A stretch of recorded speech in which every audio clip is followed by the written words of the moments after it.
जय काड़ सिद्ध।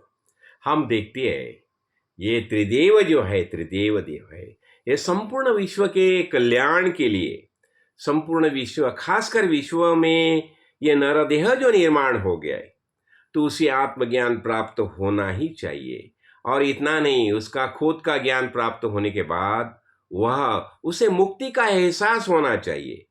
मैं पूर्ण हूं ये उसको भाव होना चाहिए, यानी शुद्ध ज्ञान का प्रबोधन उसे होना ही चाहिए। इसलिए पालनहार विष्णु भगवान ने जो वेद का निर्माण किया, वेद का निर्माण किया, वेद वेद पहले से ही मौजूद है, बस उसने वो प्रकटीकरण किया, वेद प्रकट किए भगवान ने। और क्यों? हमें ज्ञान देने के लिए। और हम जब ये वेद में प्रवेश करते हैं, देखो अभी ये शिवशंकर पार्वती माता, उनके बारे में तो मैं तो उन दोनों तो मेरे माता पिता ही है, ऐसा ही मैं समझता हूँ। उन्होंने ही मुझे निर्माण किया, जैसा गणपति है ना, गणपति जैसा गणपति वैसा मैं, और संपूर्ण विश्व कौन है? ये सब गणपति ही है। अभी देखो ये पार्वती माता, उसका भी कितना करुणा और कितना प्यार है हम संपूर्ण विश्व के ऊपर देखिए। और जब भी उसे लगा कि नहीं ये नरदेह है, उसे आत्मज्ञान प्राप्त होना ही चाहिए, तो उसके लिए क्या करना चाहिए? देखो, जब भी कोई न कोई आता है और गुरु से कुछ इच्छा प्रकट करता है, प्रश्न सवाल पूछता है गुरु को, तो ही गुरु ज्ञान प्रबोधन करते हैं ना, उसके पहले नहीं करते। तो देखो पार्वती माता जो है वो बताती है कैलाश पर्वत में जब यह शिवजी बैठे हैं, शिवजी से बताती है, नमो देव देवेश परात्पर जगत गुरो, तुम तो जगत गुरु हो, सदाशिव महादेव, सदाशिव परमानेंट शिव ही है, पवित्र ही है, महादेव गुरु दीक्षान प्रदेही में। देखो वह खुद शिष्य भाव से शरण आती है। क्या क्या देखो क्या आवश्यकता है शिष्य भाव से शरण आने की? नहीं, लेकिन क्यों? ये सब हमारे लिए। और वो बताती है कि केन मार्गे न भो स्वामी देही ब्रह्ममयो भवेत, ये हमारा लाडला बेटा है, नरदेह है, उसे आत्मज्ञान कैसे प्राप्त हो जाएगा?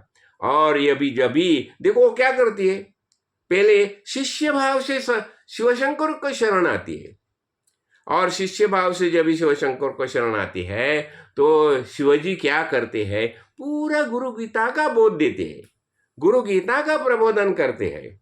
और एक एक ब्रह्मानंदम परम सुखदम, ये सब श्लोक हम जानते हैं, लेकिन ये क्यों क्यों? हमारे कल्याण के लिए, हमारे उद्धार के लिए। यानी माता, देखो हमारे माता पिता का कितना प्यार है हमारे ऊपर, और वो फिर पूरा गुरु गीता का प्रबोधन करती है। ऐसा है क्यों क्यों? लेकिन पार्वती माता पहले शिष्य भाव से शरण आती है ना शिवजी को, और तो ही शिवजी उसे ज्ञान का प्रबोधन करते हैं, पूरा गुरु गीता का प्रबोधन करते हैं। वैसे ही देखो अभी अर्जुन, हम तो अर्जुन ही होते हैं, कभी ना कभी संसार में ऐसी सिचुएशन निर्माण होती है, ऐसी परिस्थिति निर्माण होती है कि हम अर्जुन की किरदारी में जाते हैं। और अर्जुन और श्री कृष्ण भगवान, देखो वो दोनों दोस्त ही थे ना, मित्र ही थे ना, लेकिन श्री कृष्ण भगवान ने कभी अर्जुन को आत्मज्ञान का प्रबोधन किया था? बिल्कुल नहीं, बिल्कुल नहीं। क्यों? तुम जग भी जिज्ञासु होके शरण आ जाएंगे, शिष्य भाव से शरण आ जाएंगे, तो ही ज्ञान का प्रबोधन किया जाता है। देखो ये बात भूलो मत। और जब भी ये बोलता है ना, कार्पण्य दोष अपहत स्वभाव पृच्छामि त्वाम धर्म सम्मूढ़ चेता यश्रेष्याम ब्रूहि तन्मे शिष्यस्ते हम शाधिमाम त्वाम प्रपन्नम। अभी मेरे सामने धर्म संकट है, मैं अभी क्या करूं?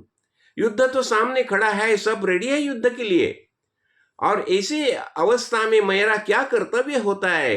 तो मैं शिष्य भाव से आपको शरण आया हूं, तो अभी आप मुझे ज्ञान का प्रबोधन कीजिए।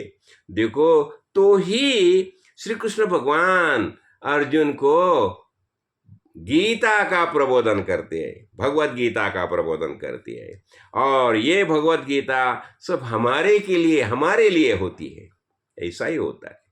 तो ये क्या है, मैं क्यों बता रहा हूं? हमारे कल्याण के लिए हमारे माँ बाप कितने कार्य करते हैं, देखिए कितने कार्य करते देखिए। तो हमें क्या करना चाहिए? हमें खुद उसमें प्रवेश करके वो ज्ञान प्राप्त करना ही चाहिए। इसलिए मैंने अभी गुरु गीता बताई, अभी भगवत गीता बताई। लेकिन ये सब प्रबोधन अभी देखोगे आपने, उस मामूली बात देखो ना, ये गौवे गौवे होती है ना, तो जो गौवे जो दूध देती है, किसे दूध देती है? हमें नहीं देते, उसका जो बछड़ा है ना, बछड़ा, उसके लिए वो दूध देती है। लेकिन वो दूध पूरे खानदान को होता है ना, काम आता है ना, पूरे खानदान के काम आता है। लेकिन वो दूध देती है बछड़े के लिए, और हम सब बछड़े बन के वो दूध लेते हैं, ग्रहण करते हैं। बस वही जैसा ये सब ज्ञान दिया है, भगवान ने जब ज्ञान दिया है, तो अर्जुन जैसे बछड़े बन के, पार्वती माता ने जैसा शिव जी से पूछा है, वैसा ही हम बछड़े बन के ये सब ज्ञान का ग्रहण करें और खुद धन्य हो जाए, मुक्त हो जाए, कृतकृत्य हो जाए। जय काड़ सिद्ध, जय काड़ सिद्ध।